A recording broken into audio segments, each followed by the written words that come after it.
Welcome back, beautiful and amazing people. Doc Genzo here. No, it's been a while since I put up a video, but today we got a real doozy for you. Today we got two of the top decks in the format right now. We got SWORDSOUL on the left, we got Based on the right. Let's go ahead and get into it with Ecclesia being summoned to start us off, tributing to specimen from the deck. Looks like there's going to be no Ash to that, or maybe Dukas is saving his Ash for something else. Now on the left, we have the SWORDSOUL player who I don't really know his name because he doesn't really frequent the locals that I usually go to when I film these. But throughout the tournament, he was playing his deck very well. I was kind of walking around just seeing what everybody was doing. He was playing his deck very well. He actually ended up topping the tournament, so congrats to him. Then on the right, we have Dukas, who's kind of floating around between decks at the moment. And he's kind of settled on Based right now for the moment. And he's kind of pseudo-testing it out, but he's been playing it for a little bit now, so he knows the lines to a degree. So yes, let's go ahead and get into it with the Moye now being synchroed off, with its effect actually resolving. Going into a Chi with the Synchro summon. Now, this is very good because it lets him get a draw off and also lets him get a search off the Chi. That draw off the Moye is gonna chain block an Ash, which is nice. And also, I did have a friend tell me last night that if a Moye effect resolves, you should be winning that game. Now, that's not always the case because Nibiru is definitely a strong hand trap this format, which I believe he actually just drew off the Moye. But still, it's very indicative of your opponent's hand if they can't stop you via Ash or if they can't stop you via Veiloring or Imperming the Moye, because that's usually going to be their play is going to be trying to negate the Moye. And if they do negate the Moye, then, and if you don't have the Long Yuan in hand to follow up or something else to follow up, then it's really, really hard to have a productive turn, shall we say. So that's why you're running a bunch of stuff to stop stuff like that, like Nobleman across out, etc., etc. Looks like he did have the Long Yuan in hand. Looks like he's going to pitch a Yugioh for that. And then Synchro into a 10 here, it looks like. Yes, sirree. And he's going to go into one of my favorite new cards from Battle of Chaos. He's going to go into Chi Long Yuan. Now, Chi Long Yuan, very, very cool. Not just the artwork, which is amazing. Like, it made me want to pick up the deck again, in all honesty. But also, I would argue it's a way better go into than Barone at the moment, unless you can build a really, really good board, because a lot of decks can play through one Omni Negate, but playing against something that burns for 12, can eat a spell, can eat a face-up spell, and can also eat a monster, and by eat I mean banish, is just ridiculously good. Like, the removal is great on him. My only issue with him is that he's 2900 attack. I wish it was 3k like the other guy, but at the same time he's just awesome. And also he gives you that extra bit of draw power if you're able to follow up the next turn he's still on the board. So like if you Synchro while he's on the board, you get a draw. Now it looks like he's going to E-Telly into a Ghost Dagger. That should tell you pretty much everything you need to know about his hand. Looks like he drew the punk stuff that he really should not have drawn. Looks like he drew like basically all of his punk searchers, which is not great because base do play punk in the moment, which punk very good right now, as you'll see. Looks like the Ghost Dagger is going to get Veilored now here. Veilor again very good in SWORDSOUL because you can use it to synchro with one of the level 17s to go into Chi and then get your search if you don't draw any of your SWORDSOUL starters, which is nice. E-Telly is not going to be activated. You can actually run 3 now, which is really cool. Wish we still had that back in the Cosmo days, but Cosmo's the reason they dropped it for sure. But yeah, summoning another Psychic monster out of his deck because it is not once per turn. Because E-Telly is one of those old cards. Don't have that restriction back in those days. Looks like he's going to go into a Drury Punk Madam Spider here. Now that's interesting. Looks like he didn't draw all of his punk monsters, but he definitely drew a majority of them, as he didn't go into the other one that lets him search the Madam Spider.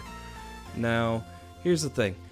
Both of these level 3s. Level 3s, very strong this format. You got PK, you got Based. I have a friend who built 3 Axis with Songon.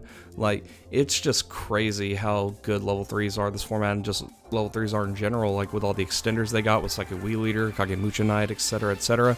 Like, the stuff that they can play through, and the stuff they can go into with the rank 3 XZs, with the Cherubini stuff, with Femnites as well, and just etc., etc. Halkafabrax is just kind of nuts. So looks like we're going to activate a Rite of Aramis here now, putting a Fateful Adventure out on the board and creating a Adventure-Brave token. We'll just call it a Brave token because we're not, kids over here, as Japan likes to think we are sometimes. And looks like he's going to try to use the Chi to banish the Fateful Adventure when it hits the board. Now, here's the issue with this. it's a bit of a misplay because Rite of Aramesir does not activate it from the deck. Even if it did, you can't Chi-Sing it because it would have already resolved. We had a judge tell us that about Metaverse the other night with Chi-Sing as well. But looks like Dukas did not realize that and is just going to let it go through, which it's a bit confusing, but at the same time, Rite's his place, so Chi-Sing can't banish Fateful Adventure until he attempts to activate the effect of Fateful Adventure. But that's what makes Chi-Sing so good against the Brave Engine as well, because it can get rid of the Fateful Adventure and also just any of the other monsters he decides to bring out to try to extend through it. Looks like now we're going to attempt to summon a Wandering Griffin Rider. Looks like he open-handed it on top of all the punk stuff. Jeez Louise, man. The fact that he's able to put out a board like this with this hand just shows you the power of Based, in my opinion. Like, with a hand like that and then being able to put out something like this is just astounding to me. Looks like the summon of Griffin will go through, and once it's summoned, looks like Chi-Sing's going to attempt to banish it. And let's see if he has a response to the attempt to banish it, or attempt to shuffle itself back to negate the Chi-Sing. Looks like Chi-Xiao is going to activate its effect to banish a worm or sword soul from the grave. Target a monster on the field negates effects. So it looks like he's going to negate the effect of Griffin Rider, so it will not negate and negate and destroy the Chi-Sing. And looks like the Griffin Rider is going to get banished, and he'll get burned for another 12. Next up, what it looks like we're going to normal summon a No Punk Z Amen. That's the one that searches, and again, he did all this without his normal summon, which is kind of crazy. Now, the issue that he's running into here, folks, is that basically all of his level 3s on the board, except for the Adventure token, which is a 4, or Brave token, sorry. Brave token, are tuners. Everything except for the Brave token are tuners. So he'll definitely have to figure out a way to go into, basically make a board with all tuners not being able to synchro or not being able to link into something else, shall we say. But it looks like he might still be able to link into Halqifibrax here. Actually, it looks like he's going to go into Verte Anaconda instead, which is kind of crazy. And then it looks like Blackout's going to get chained, destroying the Chi-Xiao, and then destroying 2 cards the opponent controls. Can't be up to 2, has to be 2. So it looks like he's going to destroy the Verte and the Ghost Ogre that he negated. And let's see if he has any more follow-up there. And looks like he's not. Looks like we're going to go to game 2 here. Alright folks, here we are in game 2. Let's go ahead and start us off here with Based. Going to start us off with a Water Enchantress of the Temple being banished from the hand to add a Rite of Aramesir to the hand. Let's see if SWORDSOUL has any response. They do enjoy running their hand traps. Looks like he does have an Ash Blossom in hand, and looks like he is going to use it. Let's put that little Ash Blossom up on the screen. She's going to say no to the Water Enchantress effect being activated, or resolving, shall we say. Next up, E-Telly again. Looks like he's been drawing a lot of E-Tellys this game. Let's see if it helps him here. Looks like he drew a pretty decent hand, shall we say. Not too shabby. I did see a Rox Rose in there, so not quite familiar with the Rose engine, but I know it is really, really good, especially with a Halqifibrax. Or, no, I guess he doesn't want to open-hand it. I guess he wants to have it in the deck to summon off Halqifibrax. But now looks like he's going to go into another Z Amen. I'm really trying hard not to say admin. It's Amen. A Z Amen punk monster. And looks like he drew another punk. Looks like he drew the Foxy Tune in his hand. Foxy Tune and E-Telly, kind of weird, but it shows the consistency of the deck, but also a little bit of the weakness in that the bricks can be pretty bad. Looks like he drew a lot of punk stuff as well. Looks like he also drew the Madam Spider there. Looks like he's going to link those 2 off now. Gonna try to go into Halqifibrax maybe. Yep. Looks like he's going to go into that, and let's see what he gets out of the deck here, folks. Not a lot of searchable targets, especially with the punk stuff already in his hand, but never say never. He might have a few tricks up his sleeve.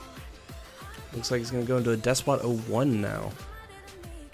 Now, you're going to see very much the combo-centric nature of this deck as he goes now into Link 3 with Mecha Phantom Beast Auroradon. Auroradon's going to make 3 tokens on summon, and then that's going to summon back the Despot 01. You see this combo very much in Infernoble Knights, and the funny thing about Despot 01 is that it's not once per turn, so if he finds a way to loop some stuff, then he can just keep bringing it out over and over again for that free level 1 tuner. However, it seems that he's been getting a lot of tuners in his hand, and it looks like he just needs a bunch of non-tuners, but now he does have a bunch of non-tuners. And just a reminder that Water Enchantress is not on the board, it is banished, he just needs to put it in the correct zone. Looks like now he's going to go into a Yazi with 2 of the tokens, as the tokens are level 3.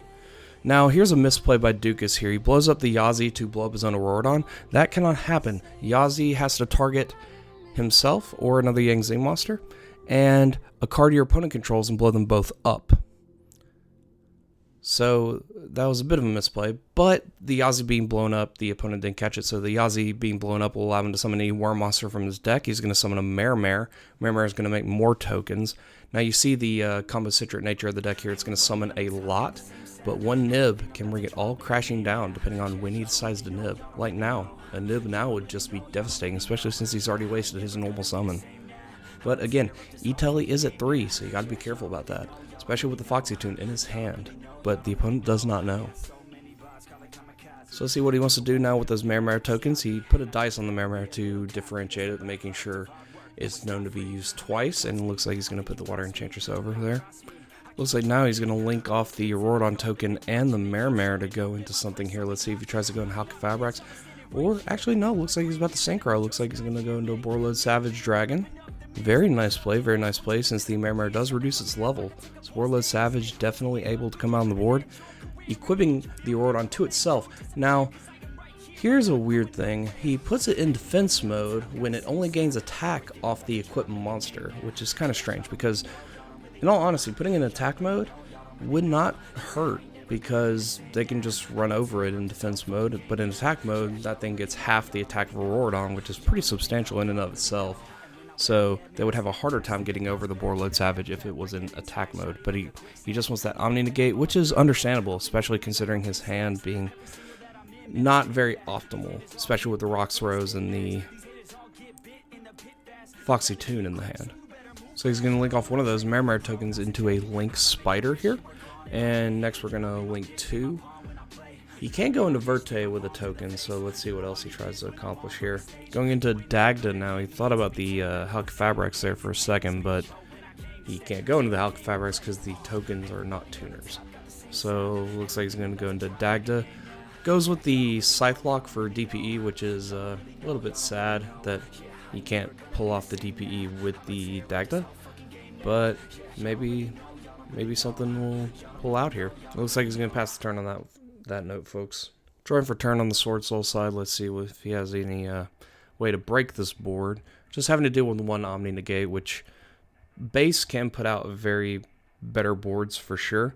But again, every deck has the potential to break, and looks like that potential was realized here in this duel.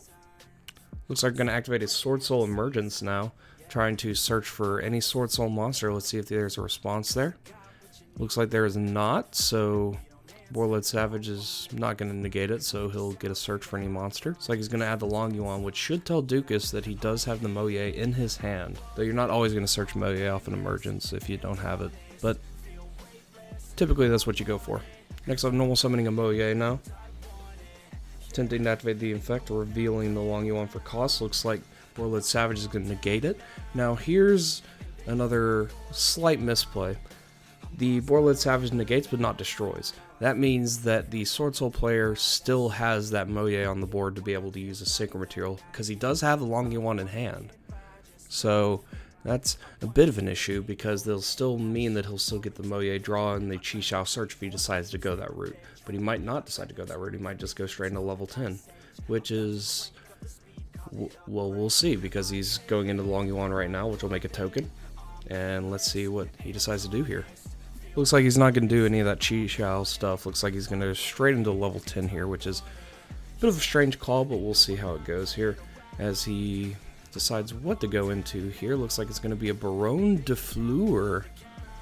Baronne de Fleur getting him a free pop and a free Omni Negate while it's on the board. Burning him for 12 off the Longyuan effect here. Using the effect of Baronne now to pop the Borreload Savage. And let's see if there's still anything you can do about that Dagda on the board. Looks like Moye is going to swing over the Dagda. And looks like 200 damage will go through. And no Dagda effect will activate on the destruction. Looks like that'll be it on the SWORDSOUL player's turn. So Duke is going to draw. Has to compete with an Omni Gate. And looks like he's going to call that game. SWORDSOUL take the match.